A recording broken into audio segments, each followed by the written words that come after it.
करतो शिवाजी महाराजांना, ज्यांनी मराठी मातीत भगवा झेंडा रोवला.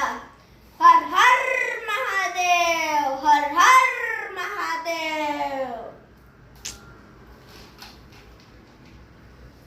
सर्वांना नमस्कार.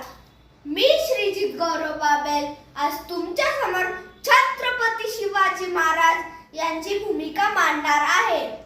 मी शिवाजी राजे भोसले. माझा जन्म 19 फरवरी 1630 रोजी शिवनेरी किल्ल्यावर झाला.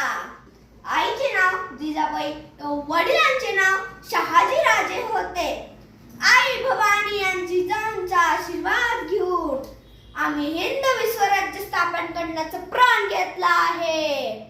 मत मराठा हे महाराष्ट्राची आन बान शान आहे. 65 किलोची तलवार वागवतो, त्याचे नाव यसाजी. 2000 जणांबरोबर एकटा खिंड लढतो, त्याचे नाव बाजी. आता हात तुटला तरी लढत राहतो, त्याचे नाव तानाजी. 8 तासांमध्ये दिल्लीहून पुण्याला घोडा आणतो, त्याचे नाव संताजी. वाघाला एकटा फाडतो, त्याचे नाव संभाजी. आणि या सगळ्यांना एकत्र मिळून स्वराज्य निर्माण करतो, त्याचे नाव शिवाजी.